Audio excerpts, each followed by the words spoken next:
Namaskar, Sri V. Muraleedharan, former Minister of State of External Affairs, Government of India, Srimati V. Parvati, Director, Central Bureau of Communication, Ministry of Information and Broadcasting, Government of India, Sri Anil Kumar M., State Director, Mera Yuva Bharat, Kerala, Srimati Sri Kumari R., Sri Pillipuram Jayakumar, other esteemed dignitaries, respected teachers, dear parents and students, friends from media, and all those gathered here today. Illavarkum ente namaskaram. Actually, I did a mistake. The mistake is that being a voiceover artist or a man from art and culture, persons like me can easily try to learn and deliver many languages. Last year, I had addressed many gatherings in Karnataka in Kannada language, in Gujarat in Gujarati language, in Bengali in Bengali language. So next time whenever I will come, I'll try to deliver my speech in one of the beautifulest languages in the world, that is our Malayalam. Being a person from art and culture and cinema and music, so I am very closely related to the art and culture, especially cinema of the great land of Kerala. I have always watched Kerala movies, and through movies it really reflects and it shows the entire, it's the history, the art and culture, the architecture, the textile, the language, the music, rhythm, everything. So I'm a student of cinema, although I acted in just 4 or 5 movies. One of the movies that got Rajat Kamal, as sir has mentioned already, Manjai. It's a very interesting movie, although you may not understand my language. You can feel the pulse of the movie. It is a story of 4 educated, unemployed youth and their struggle and the result and the karma. So I'm really delighted to be here, and I'm really grateful and thankful to one of my mentors, this is Muraleedharan sir. And it's very special to me because I must say that yesterday I told him that when I was nominated and elected to the Rajya Sabha from my state of Assam in 2022. So when I entered the upper house, that is our Rajya Sabha, then I was very new.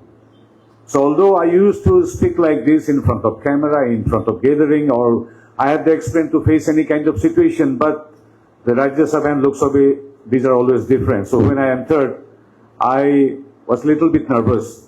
The newcomer freshers to the college and school, even they can understand the very first day in their school or colleges. Like that, I entered to the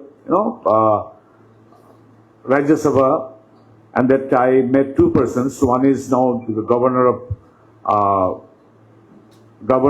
V.K. Singh, the chief of our army staff, and the other person is my dear brother Muraleedharan, because he comes early to the Rajya Sabha because he had the responsibility of Parliamentary Affairs Ministry also along with External Affairs.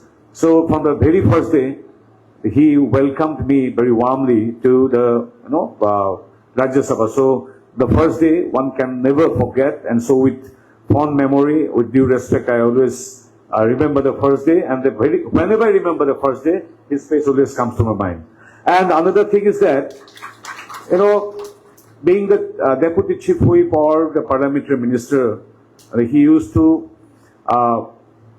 allocate time to the speaker. Suppose one subject in Rajya Sabha or Lok Sabha, in both the houses, for a subject or matter of discussion, the House Business Committee, they allot time, suppose 4 hours, 8 hours, or maybe in some special cases, it may exceed 12 hours. Now, the responsibility of our Muraleedharan sir, along with his senior colleagues, was to allocate time and to give time and to give opportunity to the speaker. Suppose Mr. X will speak for 5 minutes, Mr. Y will speak for 6 minutes. This way, he and his team distributed the time.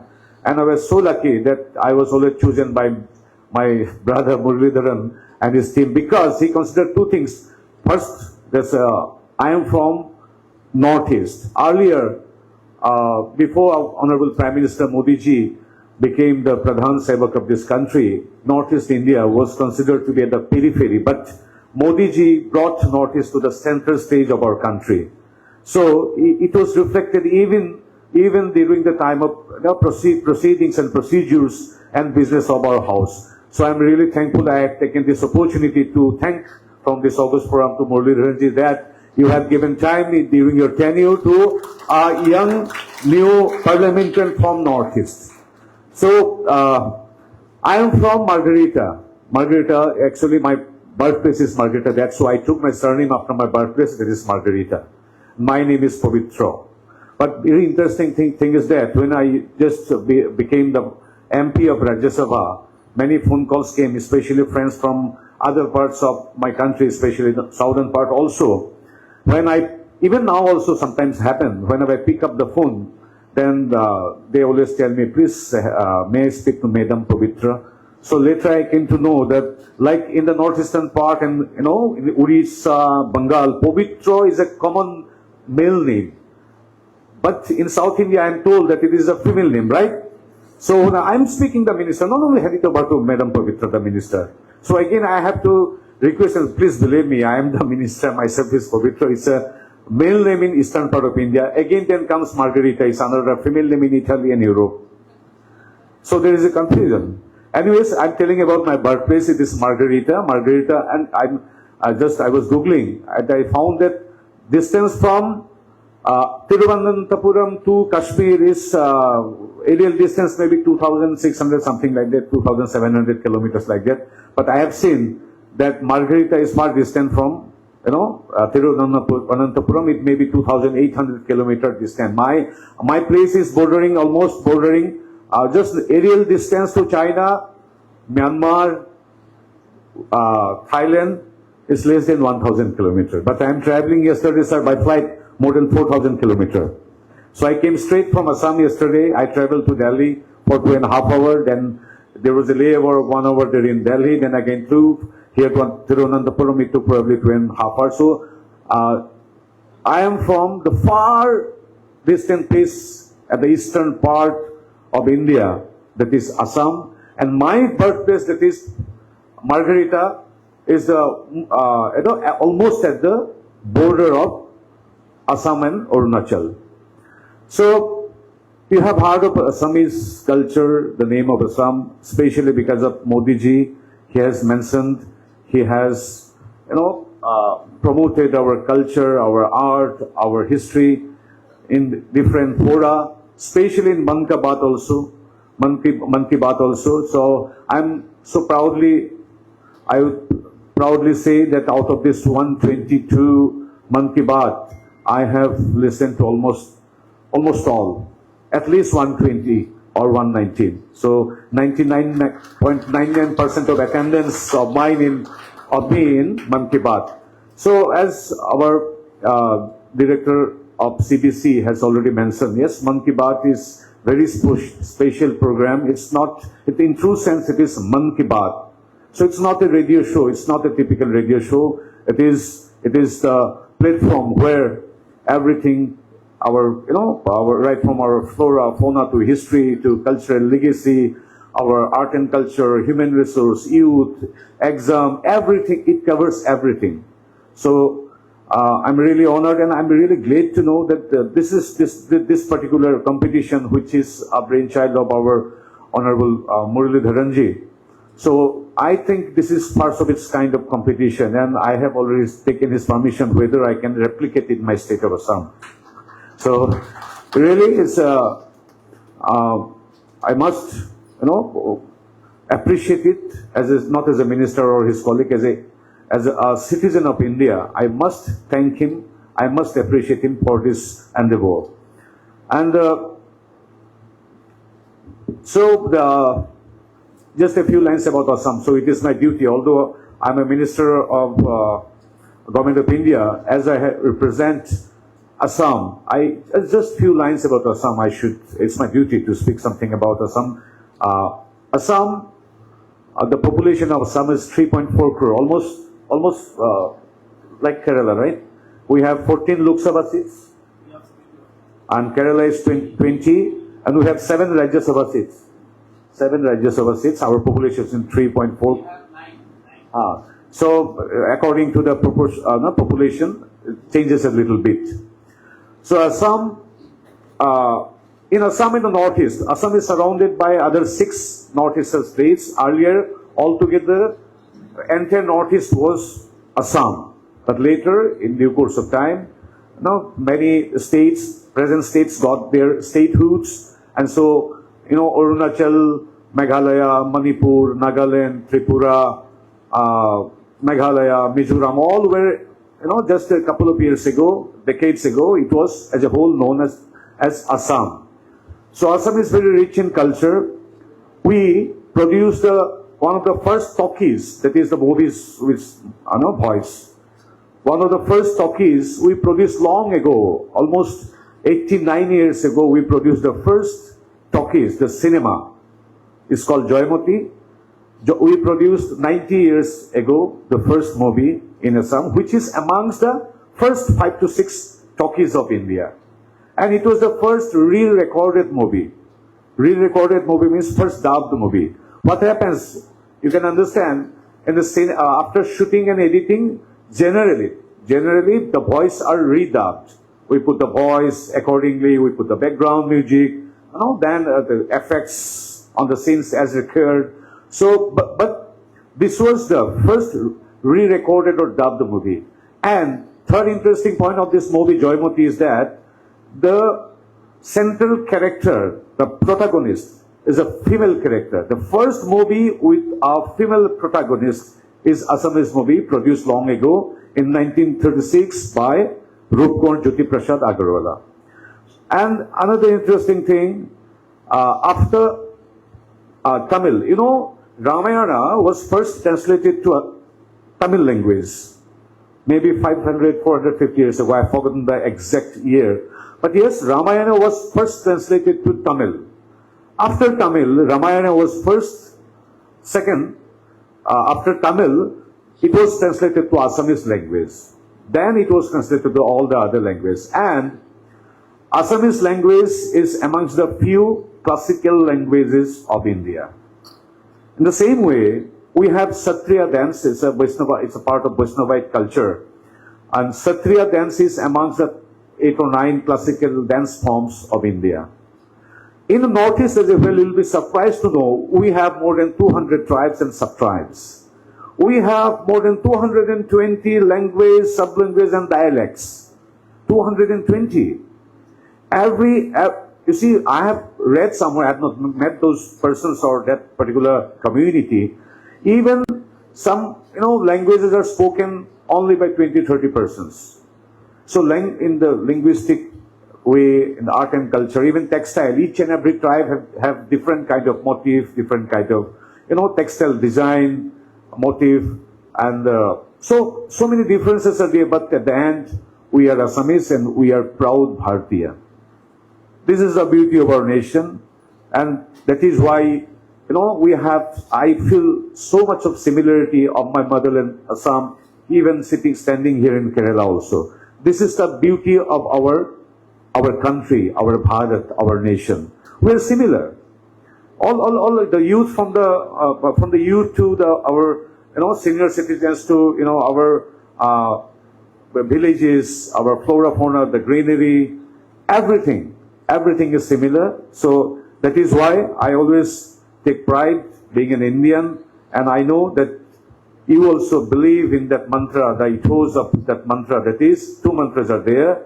That is Vasudeva Kutumbakam, that is world is one family, and Rashtra Sarva Pratham, nation first. So, let me first extend my heartfelt appreciation to Mera Yuva Bharat Kerala June and the Global Givers Foundation for bringing this wonderful initiative to life. It stands as a shining example of how government and civil society can work together to empower our youth in constructive and impactful ways. And it is not only fitting that such an inspiring program is being launched in the land known for its dynamic people, progressive thinking, and a strong sense of social responsibility, that is Kerala. Honorable Prime Minister Paramadaniniya Narendra Modi ji has given our nation a unique platform through the radio program Man Ki Baat. Over the years, it has become a powerful medium that connects people across regions, languages and backgrounds. Having aired more than 122 episodes, Man Ki Baat has touched the lives of millions across the country, better to say across the globe, bringing out voices from the ground, sharing stories of change and inspiring every section of our society. The Man Ki Baat Talent Hunt program draws its inspiration from this very idea. Young minds, when engaged in positive and thoughtful content, become powerful carriers of change and progress. As our Prime Minister Paramadaniniya Narendra Modi ji often says, the whole world is looking at India's youth with hope, because you are the growth engines of India, and India is the growth engine of the world. Over the past 4 seasons, this program has made a remarkable impact. I am happy to note that the winning students have had the opportunity to travel to Delhi, witness the spirit of national ceremonies like the Independence Day, Republic Day, and interact with national leaders at the highest level. These experiences leave a lasting impact. I still remember the first time I had the chance to meet the Honorable President, the Honorable Prime Minister, and other senior figures. It made me think differently about leadership, public service, and the work we do for our country, for our people. I believe such moments can truly inspire students and open their minds to new possibilities. I understand that this program is designed to connect with students at multiple levels, beginning from schools to colleges, moving up from taluk to district level, and leading to the selection of those who will travel to Delhi or some other places. This inclusive and dynamic format gives young minds a platform to express themselves through quizzes, debates, and creative activities. That truly stands out is that this entire initiative has been made completely free of cost for everyone. By removing economic barriers, it allows every young talent to participate, to grow, and to shine. Today, as India moves forward with confidence into Amrit Kal, it is essential that our youth take an active role in nation building and this nation building journey. I'm delighted to see so many young minds gathered here. So many young minds are gathered here, ready to learn and engage to grow. Regardless of who will win, every one of you is already a success story or in your own right. Everybody is successful. Everybody of you are winners. I take this opportunity to thank Mera Yuva Bharat, the Global Givers Foundation, teachers, parents, and volunteers for their support in making this initiative a huge success. I also congratulate the Ministry of Youth Affairs and Sports for launching Mera Yuva Bharat, My Bharat platform, which has already seen over 1.65 crore young people register as volunteers across this country. I'd also like to express my heartfelt appreciation once again to one of my mentors, my elder brothers, Sri V. Muraleedharan ji. I will request to make a big applause for him, whose State First guidance has been invaluable to this program since its inception 5 years ago. No? 5 years ago. So I fondly recall his generous mentorship during my early days as an MP already in the very outset I have already mentioned, and I won't hesitate to repeat once again. His insights and support helped me, many of us, not only me, many of the young new parliamentarians like me, not only me, many of us navigate our rules with clarity in public life or as a parliamentarian. And moreover, I'm so lucky to say that the chair which he occupied, and he discharged his duty so successfully. Being the Minister of State for External Affairs, I'm so lucky to follow his path. And then again, I'm now the Minister of State for the External Affairs. So in both, politics, social life, parliament, and again, even the same ministry also, I am following my brother. So his unwavering encouragement continues to inspire and guide not only me, but many of our newcomers to the parliament or the public or political arena. So to everyone gathered here, I would like to once again reaffirm that this new season of Man Ki Baat Talent Hunt is a significant step towards building a Bikshit Bharat, a Bikshit Kerala. May it continue to ignite the minds of young people in Kerala and across the country to think deeply, act purposefully, and serve the nation with pride and full dedication. Thank you. Jai Kerala, Jai Hind.